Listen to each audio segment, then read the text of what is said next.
Jadi seluruh harta yang kita dapatkan, dapat beli rumah, beli Honda, beli oto, beli emas perak, beli sawah ladang, beli kendaraan, beli kuda pilihan, semua harta nanti akan ditanya di akhirat. Iku harta kau di mana dapatnya? Rumah yang dibuat, ruko yang dibuat, dari mana wak dapat? Ditanya bisa. Itu perlu yang evaluasi kini Pak. Apakah mungkin harta yang dititipkan Allah sementara yang ada kita miliki hari ini, besok si anak yang ditanya, sudahkah kita siap menjawabnya di hadapan Allah Subhanahu wa taala?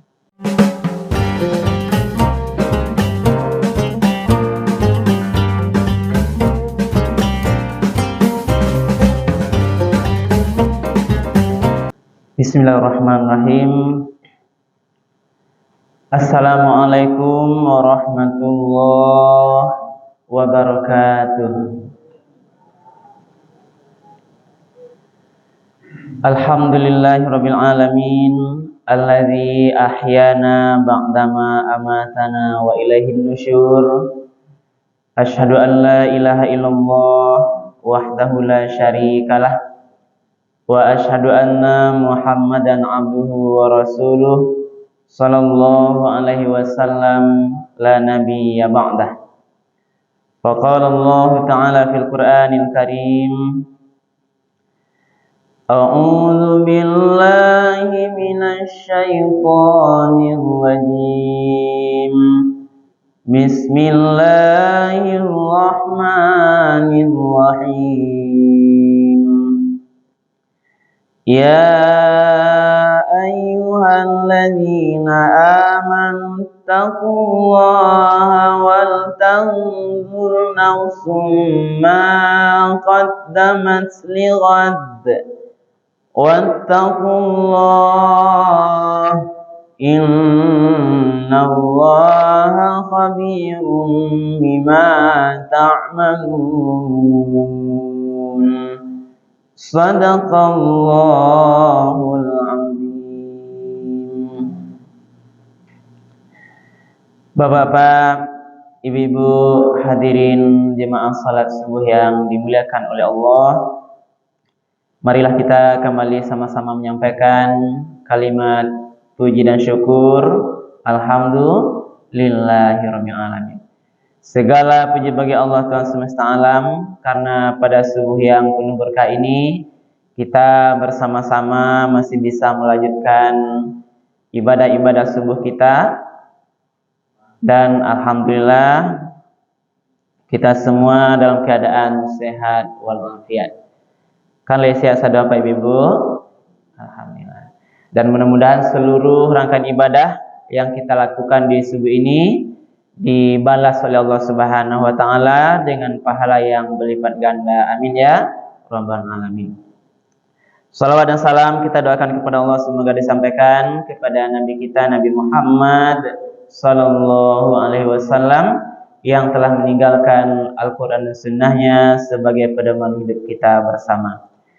Ibu dan bapak para jemaah yang dimuliakan Allah, pada subuh kali ini sebagai dasar utama kajian subuh kita adalah, tadi saya bacakan di awal tausiah kita, itu Al-Quran surat Al-Hasyr ayat yang ke-18.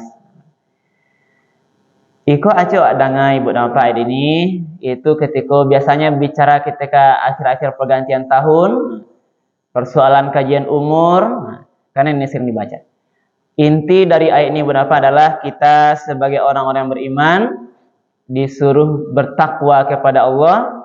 Kemudian hendaklah kita terus menghitung-hitung terhadap persiapan kita untuk hari esok di akhirat. Coba tambah-tambah nih Bapak, kalau bisa kalian coba kita lihat dari umur yang lahu abihan kok, terutama dalam kajian fikih Bapak, ketika lah mulai balik berakal, lah digolongkan mukallaf. Mukallaf ada tertimpa hukum. Kalau laki-laki laba sunai, istilahnya sudah tiba baliknya. Kalau ibu-ibu sudah datang haidnya, itulah hukum agama lah tertimpa di pundak awak. Artinya kalau ibu-ibu berbuat dosa, dosanya sudah ditanggung sendiri, tidak lagi dosa orang tuanya yang menanggung. Jadi itu namanya mukallaf, baligh berakal. Jadi dari situ secara kajian agama Ibu Bapak, coba wak hitung-hitung. Kita tambahkan, kita jumlahkan, maka kira-kira dari amal-amal hari-hari waktu yang bisa wak ambil besok untuk akhirat, yang bisa bawa besok untuk kebahagiaan di akhirat di hari kiamat. Kalau dulu balik berakal tu umur 5 balik lah taruh mungkin Bapak, kini lah umur awak lah 60. 60 kurang 5 balik, 45 tahun. Coba dihitung. Selama 45 tahun itu Ibu dan Bapak, kita boleh menghitung, mengkaji yang nama bisa abah untuk bahagia di akhirat, untuk surga bisa di akhirat. Jangan-jangan seluruh umur kebanyakan Bu. Nah, itu dalam berbuat dosa atau mungkin maksiat kepada Allah Subhanahu wa taala. Jadi itu boleh Wak, inilah kajian-kajian itu menghitung amal. Mari Ibu dapat kembali dasarnya dalam Al-Qur'an, surat Al-Hasyr. Surat Al-Hasyr itu surat ke-59. Ayat 8 balik. A'udzubillahi minasyaitonirrajim. Bismillahirrahmanirrahim. Ya ayyuhallazina amanu. Wahai orang-orang yang beriman. Jadi di awal ayat oleh Allah, kitanya orang beriman. Ini panggilan mulia yang juga sering kita sampaikan. Kalau ayatnya dipanggil ya ayyuhallazina amanu, berarti ayat itu adalah khusus untuk awak yang beriman. Walaupun beko memang Ibu Bapak adalah setelah ayat ini ada perintah atau larangan, itu yang bisa melakukan maksimal adalah sia yang beriman tadi. Berarti seluruh ayat ya ayyuhallazina amanu, sesudahnya ada perintah atau larangan yang bisa mengerjakannya perintah itu atau yang bisa meninggalkan larangan itu tergantung kualitas imannya masing-masing. Khusus ayat ini buat apa? Ya ayyuhallazina amanu, wahai orang-orang yang beriman, ittaqullah. Ya ayyuhallazina amanu ittaqullah. Apa yang pertama? Wahai orang beriman, bertakwalah kepada Allah. Apa makna sini ada takwa dalam artian menjalankan seluruh perintah Allah, meninggalkan semua yang dilarang. Jadi wahai orang beriman, karajuanlah bertakwa kepada Allah tuh, laksanakan semua perintah, tinggalkan semua yang dilarang. Itu perintah pertama.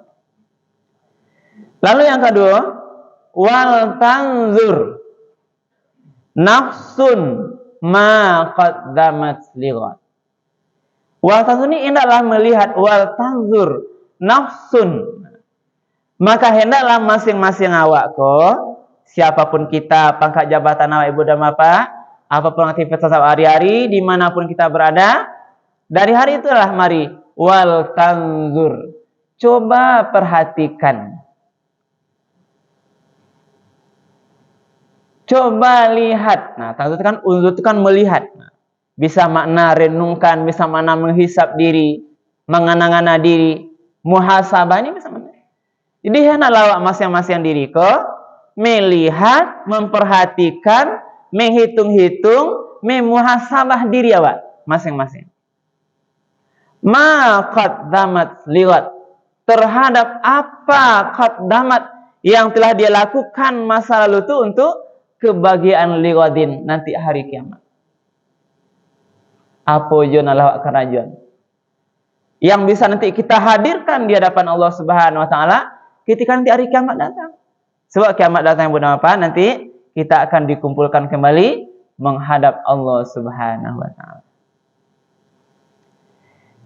Maka sebagai penguat Ibu Bapak, ini ada satu hadis. Nah, ini sebagai penguat bahwa ada hadis mengatakan la tazulu qadama bani Adam yaumal qiyamah indi rabbihi hatta yus'alu an khamsin. Tidaklah beranjak kedua kaki seseorang pada hari kiamat sehingga ia ditanya nanti 5 perkara. Ini ada hadis lain mengatakan 4 perkara, karena ini berbeda dalam pemahaman tentang persoalan harta. Harta itu kan nanti akan ditanya dari muka belakang. Jadi ada pertanyaan Ibu Nafa tentang 4 persoalan atau 5 setidaknya. Alun bisa nanti dari kiamat, sebelum seseorang nanti pas hari kiamat beranjak kakinya di hari kiamat, tentu berjalan nanti menuju padang mahsyar menghadap Allah Subhanahu wa taala, sebelum nanti ditanya dia dalam 5 perkara. Kok kawas Pak siapkan yang tanya berapa? Coba kini Pak jawab. Seandainya kini kita jawab.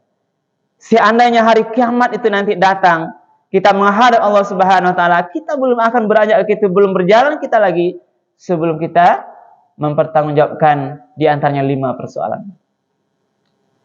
Apa yang 5 itu? Kok yang pertama? An umrihi fima afnahu. Terhadap umurnya dalam perkara apa atau kemana dihabiskan. Jadi umur yang waklah kerajaan kau berapa? Yanglah diberikan Allah kepada kita ini kama saja abihan umur masotu. Apakah semua umur itu nanti kita habiskan dalam jalan yang Allah selalu ridho dengan pahala-pahala, atau sebagian umur itu kita gunakan untuk mungkin lalai atau tabuk dosa dawa kepada Allah Subhanahu wa taala. Jadi umurku ditanya bisa. Umur kita ini benar. Umur fulanah umur kita ini kalau 60 tadi kita sampaikan, seluruh umur yang diberikan Allah itu kama saja pagunuan. Habiskan masanya. Dan kita tidak tahu lagi sekarang berapa. Entah baralai sisu umur wako. Ya Pak Ibu? Ada Ibu yang tahu baralai tinggal umurnya? Tidak ada kita yang tahu. Maka itulah yang evaluasi pertama tuh. Evaluasi di dawai Ibu Napa dari umur yang lah habis kok tangzur kama caliak dulu. Kama saja umur kok yang lah bisa nanti kita gunakan untuk kebahagiaan di hari akhirat nanti. Layakkah kiranya Ibu Napa mungkin sebagian umur yang kita habiskan itu nanti untuk modal lawak menghadap atau masuk surganya Allah Subhanahu wa taala. Inilah yang harus Pak coba terus renungkan Ibu. Perhatikan. Itu yang pertama. Yang kedua, wa an syababihi fima ablahu. Terhadap masa mudanya kemana juga dia pergunakan. Ini ditanya khusus syabab. Masa-masa muda ini khusus ditanya buat kama jodi dipakai, digunakan, dihabiskan waktunya dalam pemahaman yang lain mendapat syabab adalah terhadap juga maksudnya adalah terhadap seluruh jasad. Akan ditanya juga. Jasad badan. Mato kama digunakan, talingo kama saya digunakan, lidah yang kita pakai ini kemana digunakan? Kaki, tangan, ini makna syabab, ini makna juga makna tubuh. Jadi seluruh badan wak nanti akan ditanya benar. Kama saja wak pakai terhadap bagian-bagiannya. Dan lebih khusus dipahami juga adalah terhadap masa muda.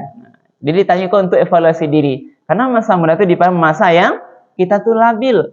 Masa kadang suka masih berhura-hura, bagalak-galak, bermain-main. Ini masa-masa yang labil itu juga nanti akan ditanya benar. Itulah lewat awak nampaknya. Jadi yang ada di situ tidak ada yang masih mungkin mundur ya Pak Ibu ya.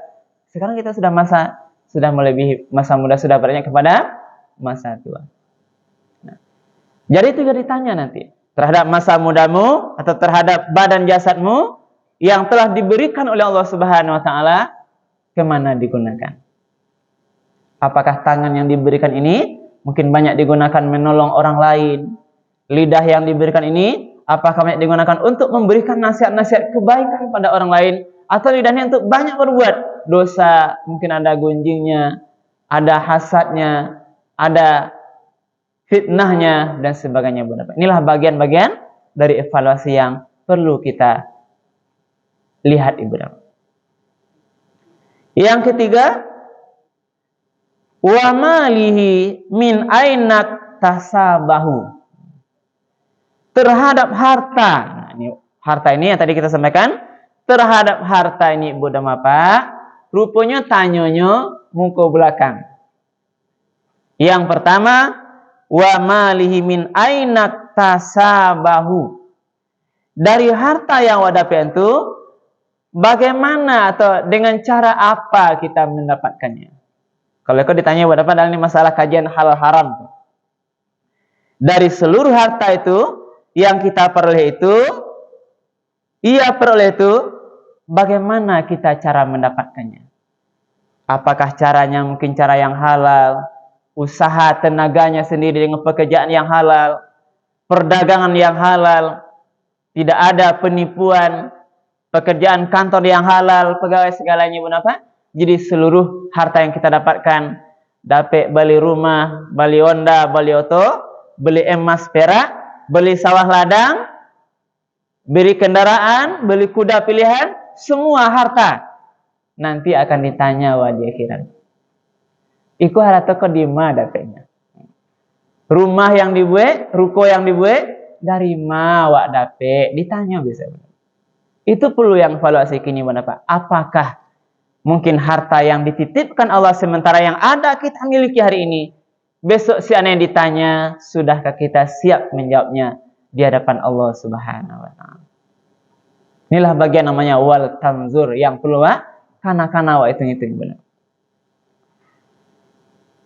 Itu tidak cukup sinan. Maka ada pertanyaan berikutnya tentang harta. Inilah yang keempat. Wa fima anfaqahu. Lalu terhadap harta itu juga kemana dinafkahkan? Bagaimana ia membelanjakan harta itu? Dapat rasaki, bagaimana cara awak membelanjakan? Apakah seluruh belanja penggunaan harta yang ada itu kita gunakan di jalannya Allah ridho dengan harta yang kita gunakan itu atau tidak, Ibu Bapak? Belanja nafkah untuk istri anak itu ridho tuh diri Allah. Tapi ada sebagian orang yang menggunakan hartanya untuk bermaksiat. Digunakan harta dapat rezeki, walaupun kadanglah payah mencari rezeki, Ibu Bapak, lah keluar keringat halal uangnya, tapi dipakai untuk berjudi. Dipakai untuk bermaksiat, membeli minuman keras. Dipakai untuk memasang perjudian online. Apalagi yang kini maaf bicara Ibu Bapak, membeli kartu chip. Nah, Ibu tahu tuh, chip online. Ini tidak boleh, ini termasuk perjudian, Ibu Bapak. Maka nanti akan ditanya tuh, berapa uang yang habis untuk dipakai untuk beli kartu chip online itu? Yang harusnya bisa guna untuk beli bareh di rumah, Ibu Bapak. Belanja anak-anak untuk sekolahnya, biaya pendidikannya, tapi kita gunakan untuk jalan yang maksiat. Inilah nanti akan ditanya, Wak. Ada yang digunakan untuk uang untuk berhura-hura dan segalanya. Nanti semua harta itu nanti kita akan ditanya, di mana kita gunakan? Ada mobil, kama wak gunuan. Nanti akan ditanya. Ini persoalan harta. Dari mana dapatnya nanti harta itu? Kama wak payan. Inilah bagian evaluasi tiba. Lalu yang kelima, yang terakhir, wa maza amila fima alima. Kemudian terhadap ilmu. Nah, ini ilmu. Allah kan lagi ilmu. Ilmu pengetahuan, kemampuan ilmu. Terhadap ilmu yang diberikan. Apa yang dia perbuat? Atau kemana dia pakai ilmu itu? Nanti juga akan ditanya. Inilah orang-orang berilmu, berulama. Nah, apakah ilmunya bermanfaat? Diberikan untuk mengajarkan orang lain sebagai nanti pahala yang berlipat ganda. Karena ilmu, Ibu Bapak, kalau berikan ilmu itu untuk yang baik, ajarkan pada orang lain. Nah, mungkin Bapak Ibu guru yang sudah pensiunan ini mungkin ya Pak M ya, itu ilmu itu akan mengalir terus pahalanya. Iza mata ibnu Adam in qata amalu illa min salasin. Kalau meninggal anak Adam, maka putus amalnya kecuali 3 perkara. Pertama, sedekah jariyah. Yang kedua, al ilmin yantafa'u bih. Ilmu yang bermanfaat. Para banyak itu siswa Ibu yang SD seluruh itu, kita ajarkan pandai membaca, mengaji, ajarkan dia pandai ilmu-ilmu seluruhnya itu, maka ilmu itu yang digunakan selagi bermanfaat, itu pahalanya akan mengalir. Itu juga ditanya nanti, jangan ilmu itu digunakan untuk hal yang berbuat dosa tentunya. Karena ada orang yang makin tinggi ilmunya, makin santiang dosanya kita. Kita lihat sekarang berapa? Bagaimana para pencuri, para koruptor, yang ditangkap polisi, ditangkap KPK, ditangkap kejaksaan tuh, dia orang berilmu. S1, S2, S3, profesor, itu tidak ada sekarang. Karena ilmunya itu digunakan untuk jalan yang tidak diridhoi oleh Allah Subhanahu wa taala. Sehingga orang berilmu sekarang banyak masuk penjara. Banyak ditangkap KPK. Inilah artinya Bunda Pak. Maka dari itu bagi kita jemaah ini, mari juga kita evaluasi. Seandainya masih bersisa ilmu yang diberikan pada kita ini, mari wak gunuan terhadap jalan yang Allah ridho. Ajan anak wak mengaji, ibu yang waktu, ajan cucu-cucu wak tuh. Nah, lupanya di masjid, ajan mengaji, kanan sembahyang, itu ilmu kita. Itulah wak pikirnya berapa, karena umurku lah, nggak tahu lah sakit tinggalnya. Maka ilmu yang itu bagi ilmu. Bagi tausiah nih, kalau bisa bagi, mana yang bisa banyak disebarkan. Kita juga mencoba benar. Makanya kita berlatih, saya pun pribadi, mencoba nanti ilmu ini sebagian. Ini sekarang berdiri itu kamera. Nanti ilmu ini juga insya Allah akan kita bagi di YouTube-nya. Dilihat orang lain, disebarkan dakwah-dakwahnya. Seandainya niat ikhlas kita itu, dilihat orang lain nanti. YouTube-nya itu, ceramahnya itu, mudah-mudahan Allah tambah pahala untuk awak ibu. Itu yang kita harapkan. Jadi waktu pikir itu, kebahagiaan di akhirat kelak ibu. Jadi inilah yang terakhir. Itulah Ibu Bapak, mari kita evaluasi diri itu terhadap beberapa pertanyaan tadi. Boleh kini wak jawab itu terhadap kama diabihan masa muda atau badan awak, kama juga digunakan terhadap harta awak di mana dapat kama apainya, terhadap ilmu kita kemana kita manfaatkan Ibu Bapak. Lalu ayat tadi bisa teruskan, wattaqullah. Nah, kembali bertakwa kepada Allah. Innallaha khabirum bima ta'malun. Sesungguhnya Allah maha teliti terhadap apa yang kamu kerjakan. Nah, jadi teliti. Jadi terhadap semua yang kerajaan kamu apa? Allah teliti nanti di akhirat. Nah, ada yang tinggal. Elo awak kecil nanti akan dibalas. Buruk perkara jawab walaupun kecil nanti ada balasannya. Nah, itu kan ada ayatnya khusus. Faman ya'mal misqala dzarratin khairan yarah wa may ya'mal misqala dzarratin syarran yarah. Maka apapun nanti yang kita kerjakan walaupun sebesar zarah, mungkin atom atau bagian kecil, bentuknya itu tidak ada yang sia-sia. Itu nanti akan dibalas oleh Allah Subhanahu wa taala. Jadi inilah Ibu Bapak kajian subuh kita, dengan harapan mudah-mudahan di sisa umur yang diberikan Allah ini kita selalu memperbanyak amal baik, amal kebaikan, amal-amal yang Allah selalu ridho dengan kita. Yang terpenting Ibu Bapak adalah mari kita berusaha dan berdoa, mudah-mudahan ending, bahasa kerennya Bu, akhir dari kehidupan awak nanti, kita bisa nanti ketika menghadap Allah Subhanahu wa taala, matinya dalam keadaan husnul khotimah. Amin ya rabbal alamin. Kolah cita-cita tertinggi awak. Visi awak sia jawa, cita-cita awak mati husnul khotimah. Ndak dunia saja. Karena nggak cita-citanya nanti bisa berminantu, bisa buat rumah, bisa pangkat jabatan tinggi, bisa segalanya. Yang dunia itu kecil benar. Jadikanlah cita-cita kita ini cita-cita yang mulia dunia akhirat. Bagaimana nanti seandainya kita meninggal, datang malaikat Israel, kita dalam keadaan pulang kembali pada Allah dalam keadaan husnul khotimah. Amin ya rabbal alamin. Demikian saja mungkin Ibu Bapak kajian kita subuh ini, mudah-mudahan bermanfaat. Perbanyak maaf. Subhanakallah hamdika asyhadu an la ilaha illa anta astaghfiruka wa atubu ilaih. Billahi taufiq wal hidayah. Wassalamualaikum warahmatullahi wabarakatuh.